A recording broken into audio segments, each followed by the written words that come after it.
Hello there. Today I'll be reading lesson number 8 called The Technique of Treatment out of the book Basic Principles of the Science of Mind for our Class 12 lesson home study course by Dr. Frederick Bales.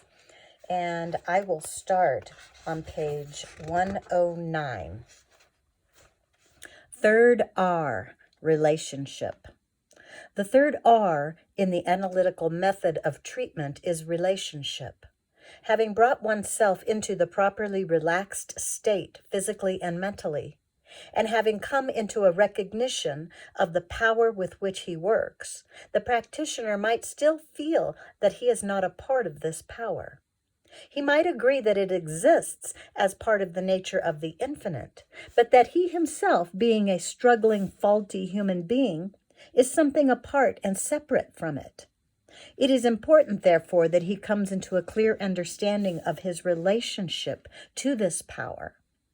To acquire this understanding, it is necessary to go into the varied interpretations of the nature of God. I, as your teacher, am reluctant to do this, for I know that each of us has his own personal set of beliefs about God and the spiritual world. I have no desire to interfere with the cherished beliefs of any of my students, but I believe that a clear-eyed approach to the puzzling question of the unseen forces of the universe can never interfere with the real fundamentals of any religious faith. Moreover, the approach that we take in these lessons seems not to be incompatible with the beliefs of any religious group. The thousands upon thousands of students who have taken my courses and have come from virtually every religious faith known to man. These students have often told me that they have found nothing in this approach that would interfere with their particular religious faith. On the contrary, many of them have said that they never really understood the hidden forces of the universe and creation until they found our approach. This approach does not violate the processes of reason, and it leads the student into a sense of intimate relationship with the Creator. This latter I take to be the end and purpose of any true religion. In addition, our approach sets up the sort of relationship with the infinite that works out in a very practical way in the increasing of all those blessings and virtues that bring man into a state that is usually called happiness. It is a practical approach to the entire matter of healing the ills of humanity. The nature of the infinite. Throughout the ages, theologians have manfully struggled with the concept of the nature of God. They have done their best, but their efforts have ranged all the way from the crude concepts of primitive man, through the stiff dogmas of the Dark and Middle Ages, to the more enlightened concepts of modern man.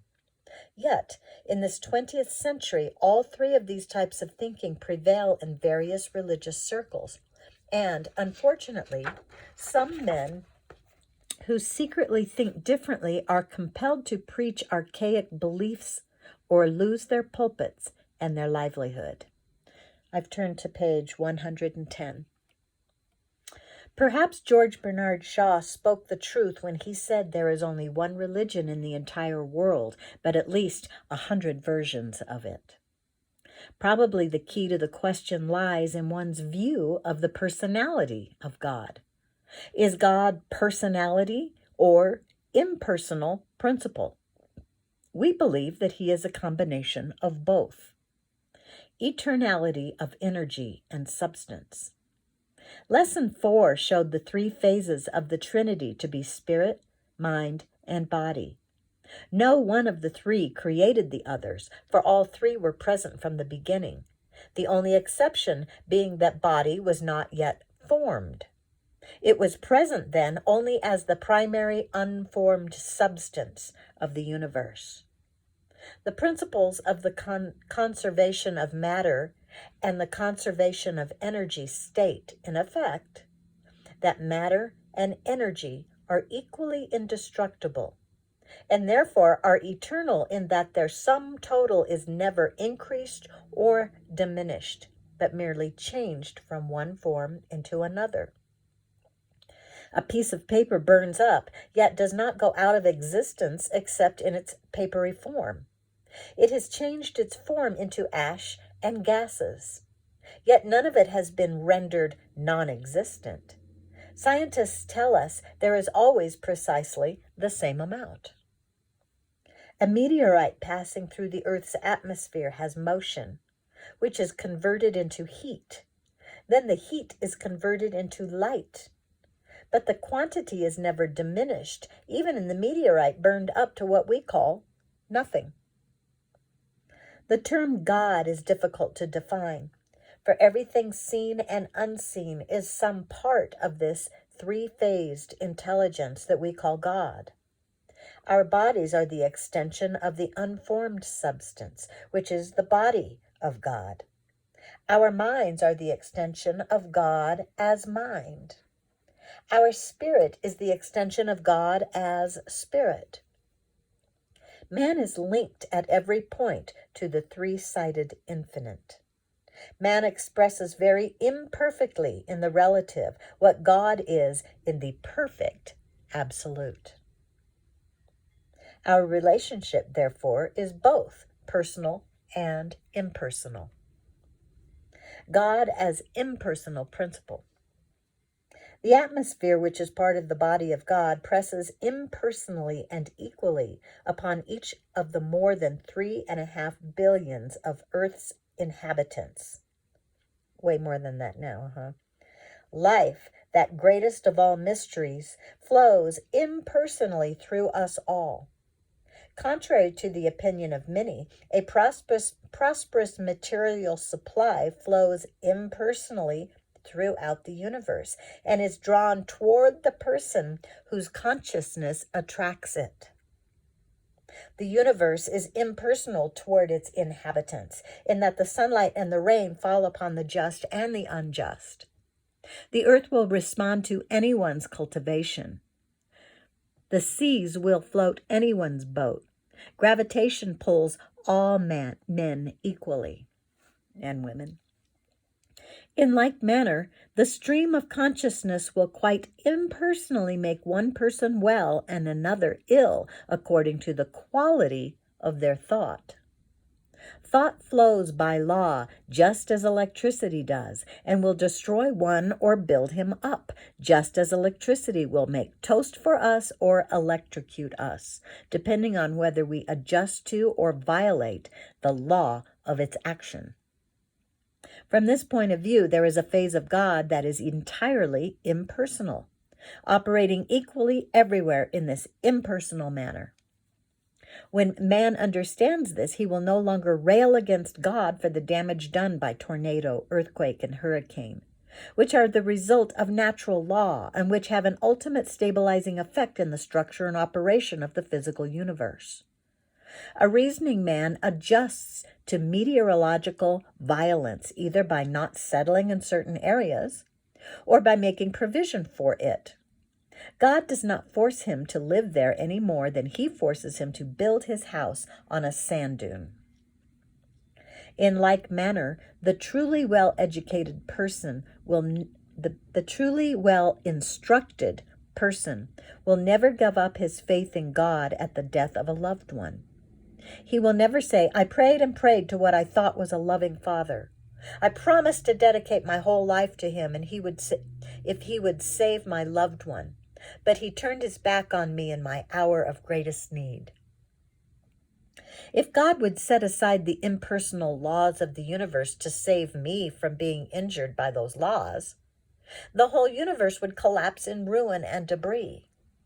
It is our business as individuals to discover the laws that govern the universe and to adjust our thinking to them.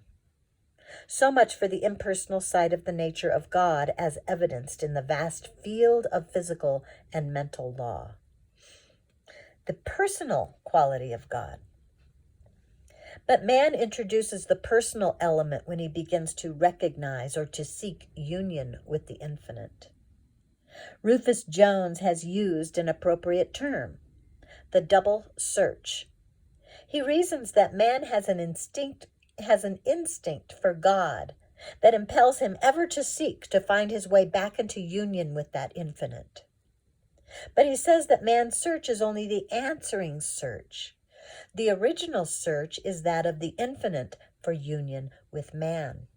And man's search is his unconscious response to God's nudging of him.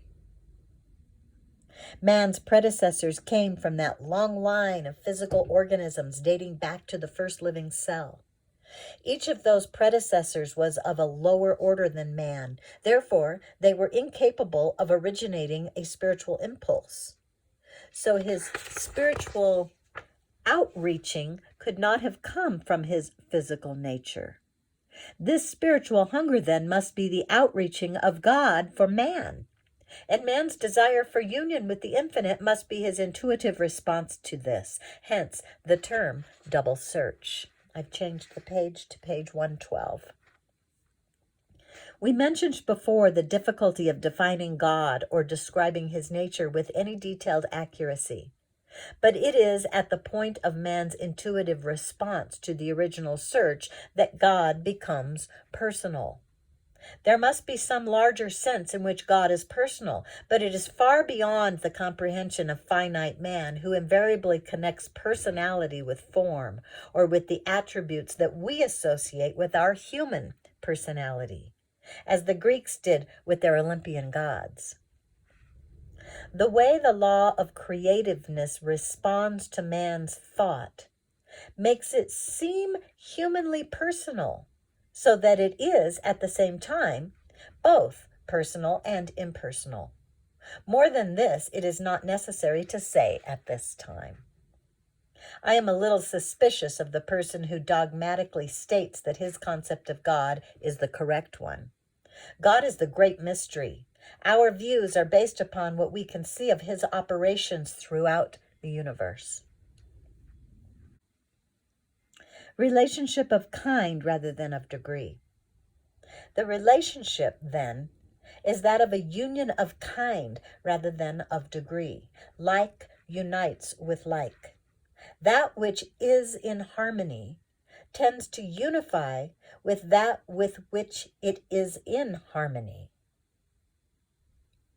It follows, then, that as our thought clears itself of earthiness, it moves into closer harmony with that of the infinite, and a close working bond is established. For example, he whose heart is filled with hate and prejudice cannot establish the right relationship with creative law, which springs from a love source. He who is filled with fear is not in unison with that which has never known fear. We do not have to be perfect in our mental freedom, but we must be willing and ready to drop the ugly, deforming thought patterns if we are to move into this relationship that precedes the healing of ourselves and others. Man has a long, long way to go in his search for perfection. He should be grateful that he can reproduce the nature of God to the extent of using the creative process, even in spite of his human weaknesses. So long as we are willing to let go of those destructive moods, we are establishing the proper relationship with the infinite. Thus, we are to that extent merged with his thought, which can then flow through our thought patterns with all its healing knowledge. For, in the final analysis, it is always the infinite healing presence that heals. I am on page 113. It has been said, "In him we live and move and have our being." This is the original part of the double search. The responsive part is that in which we let him live, move, and have his being in us. We in him, he in us. I am in the Father, and he in me. It is as though we should toss a biscuit into the ocean. It would be in the ocean, but as it stayed there, the ocean would gradually seep through it and be in it. The good practitioner, and remember that by practitioner, we mean anyone who practices the science of mind, is a God-saturated person, forever drawing upon all the abilities of that which saturates him, and forever yielding to that which saturates. His power lies not in himself, but in that with which he is in relationship. He whose relationship is closer with the negative will manifest the negative. He whose closer harmonies are with that which is true, honest, just, pure, lovely, and of good rapport will manifest these. Fourth R, reasoning. The fourth R is reasoning. In the analytical method, this is used more than in the realization method. Yet even in the latter, there is a lightning-like or instantaneous reasoning. Why we reason? Reasoning is for the purpose of dissolving the practitioner's doubts. We must remember that the treatment begins and ends within the mind of the practitioner, and that he works upon his own belief rather than on that of the patient. Thus, we shall see the value of reasoning. Let us suppose we are going to give treatment for a person with an illness. We start to treat by immediately declaring his perfection. But at once an image of his disability comes before us. Perhaps the doctor has told him that his condition is incurable, and this prognosis comes before us. The memory of our own faults or any one of 100 different forms of negative thinking rises to make us waver. To dispel these doubts and ugly pictures, we resort to reasoning as a salesman deals with the objections of the man that he is trying to sell. How we reason. We may begin by calling up memories of someone else who had this or another equally incurable condition. And we argue with ourselves that the infinite healing presence was well able to deal with it because the sufferer was completely healed. At first, we shall need to think of healings we have heard of or read about. But soon we ourselves shall have treated persons back into health. Then we can call upon our own experience. I'm turning the page to page 114. Or we may begin to reason about the undefeatable power of the omnipotent infinite, as shown in and through nature. We think of the tremendous force that holds a myriad suns in place, moving them effortlessly through space, always on time to the split second. Then we argue with ourselves that this apparently big problem that confronts us is infinitesimal to such a power. We remember that we treat the thought rather than the physical condition. We reason that the condition is entirely a thing of thought, and that constructive thought is 10,000 times more powerful than destructive thought. Therefore, this constructive thought of ours, being brought into line with the infinite, is in line with the infinite will and has power over the destructive pattern. We remember that as the thought alters, there will be a corresponding change in the physical. Thus, we reason our way to the point where all our inner objections are answered and all inner doubts are removed. Fifth R, realization. The fifth R is realization. When there is nothing any longer in our own thinking that denies the truth of these statements that we are making concerning this person's perfection, we arrive at the realization of healing. Everything within us, in our deepest self, now nods assent to the declarations we are quietly making regarding the infinite perfection that is now spreading in and throughout his whole thought structure and flowing from this into the cells of his body, his business, his home, and all his other affairs. At this stage, we realize that the healing is now launched and on its way. At this stage, we realize also that we are not speaking our word into a void, but that we are impressing it upon the receptive and obedient mind of the infinite. We realize that there is not the slightest reason why our word should not have power, and not the least occasion for doubt, and furthermore, not any reluctance upon the part of the infinite to flow into form in accordance with this perfect picture that we are presenting to it. And we are so convinced of the truth of our conviction that any fear of failure would be unthinkable. Knowing is higher than feeling. In this stage, there may be a sense of great uplift, or there may be none. Remember, our feelings lie in the field of emotions, which might or might not back up our conviction. Therefore, do not feel that the treatment has not been a good one if the rising tide of emotion is absent. It is well when we feel the truth we are declaring, but it is infinitely better when we know the truth we are declaring. Knowing is always higher than feeling, and our demonstrations are made upon what we know rather than upon what we feel. On the other hand, times will come when the practitioner is lifted to a very lofty altitude, when it seems as if the earth recedes and the spiritual world becomes very real. Doubts, uncertainties, and self-condemnation are all passed away, and one enters into a sense of union with the infinite that is so real, he feels there never were any problems and never will be any. Don't seek this, but if it comes, surrender yourself to it, for it is a high point of realization. The sixth R, release. The sixth R is release. When one comes to the place where his doubts have been replaced by a deep conviction of the truth he is declaring, he quickly moves on to the next stage, release.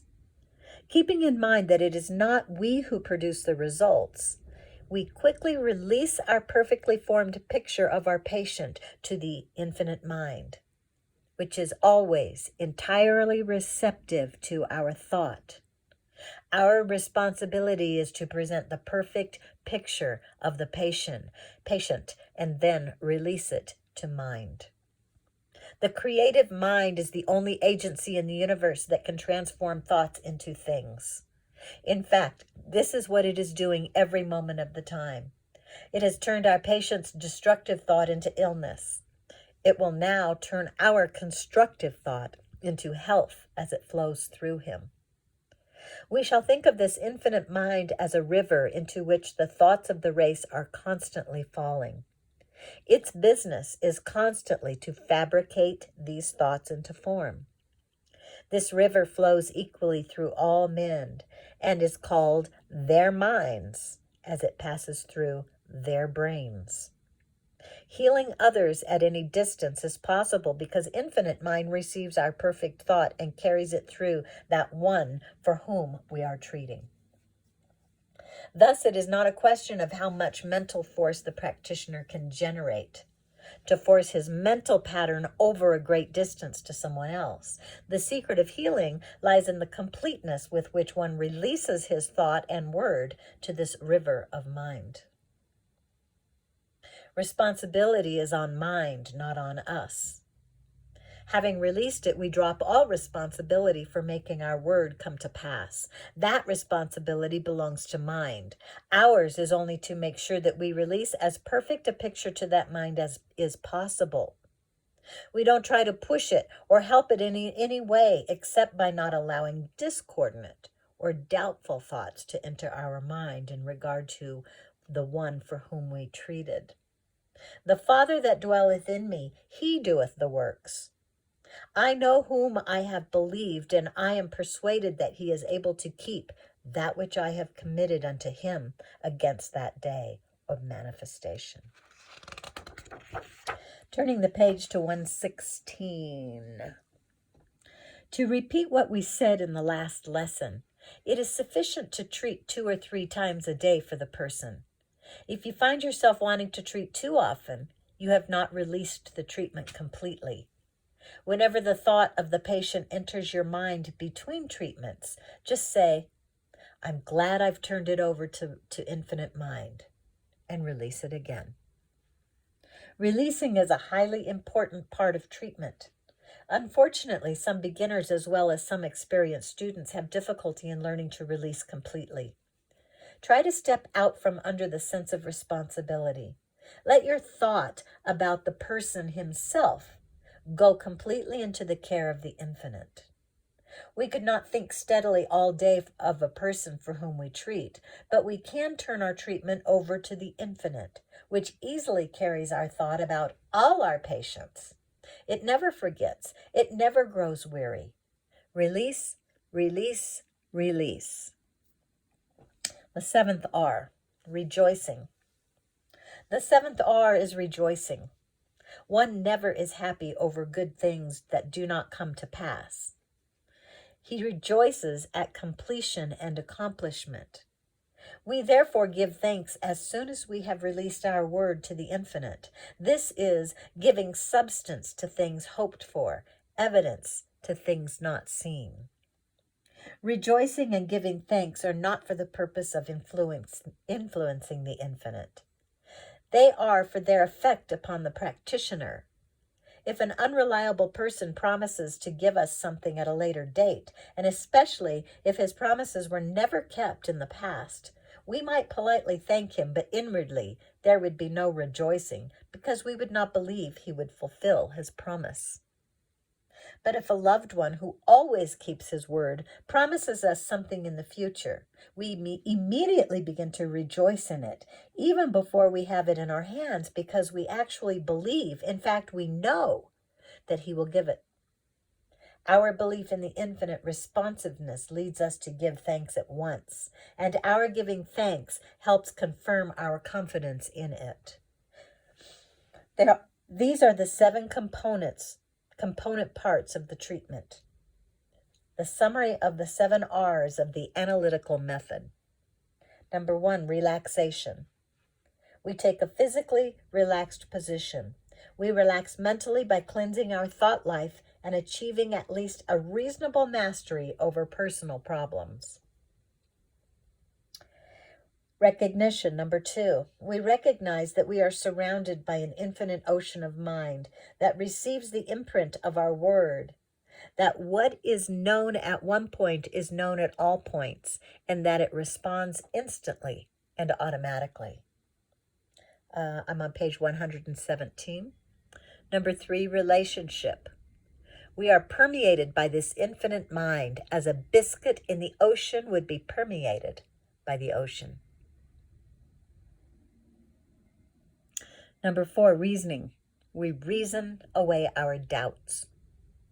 Number 5, realization. We know this is the truth about us or about the person. We know.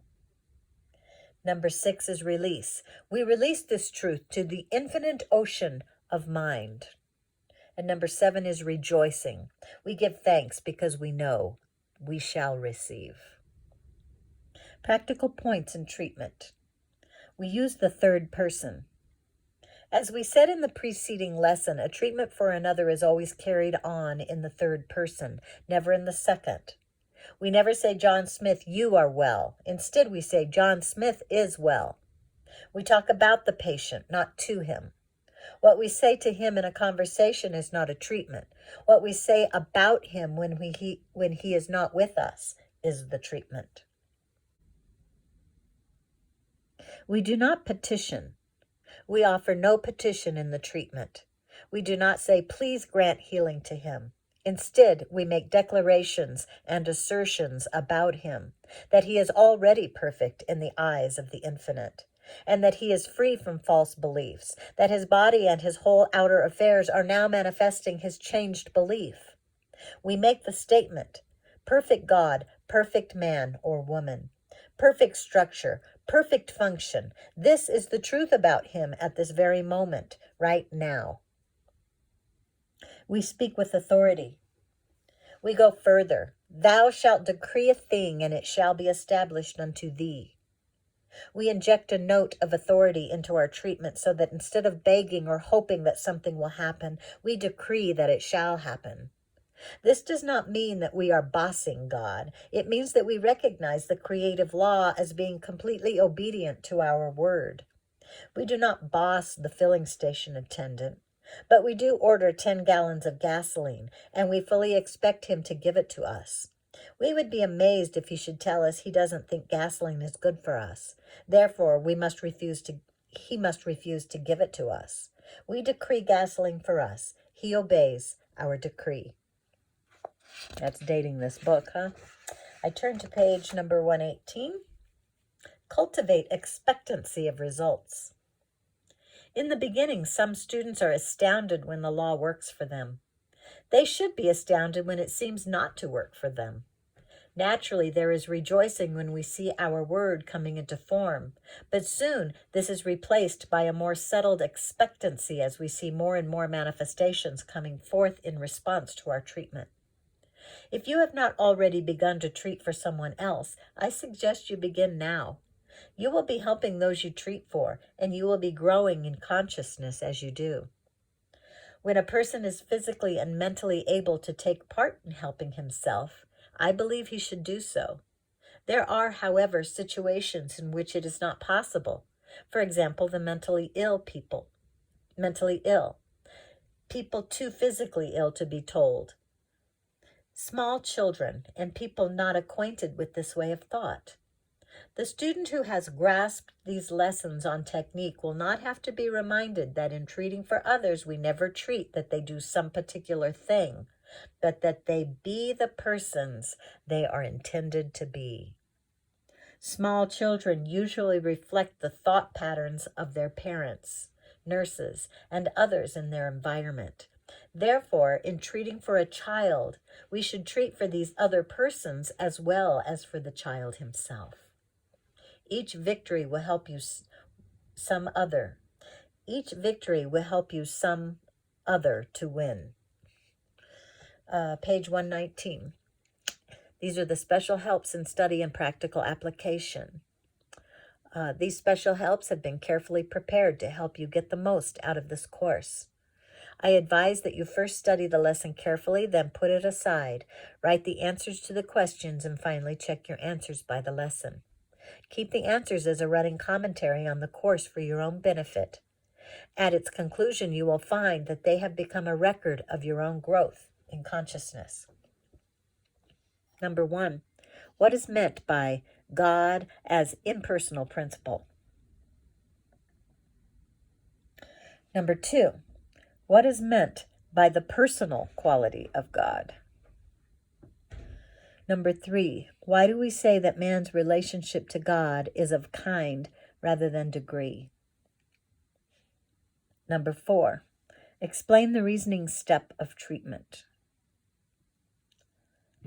Number 5, why is the realization step the high point of treatment? Number 6, why is the release step so important? Number 7, what is the purpose of the rejoicing step? Number 8, what is the difference between talking with a patient and giving treatment for him? And number 9, instead of petitioning in a treatment, what do we do? Number 10, why can we speak with authority? Collateral reading suggestions, Frederick Bale's Hidden Power for Human Problems, Chapter 12. And Your Mind Can Heal You, Chapter 5. A book by Basil King called The Conquest of Fear. And on page 120, Practical Application and Thought Training. In order to bring yourself into a closer relationship with the infinite, test your thought. Is it true, honest, just, pure, lovely, and of good rapport? Writing suggestion. Write a treatment for yourself or someone else using the analytical or reasoning method and give careful attention to the 7 R's. A treatment for general good. I understand that I am one with all the constructive forces of the universe, and that all the harmonious currents of life are drawn to me and operate through me. I have established a right relation to infinite mind. I am surrounded by perfect understanding that this day, as I make contacts with other persons, all my domestic, social, and occupational relationships are marked by infinite harmony. I have mentally established a right relation to others. My body reflects this understanding.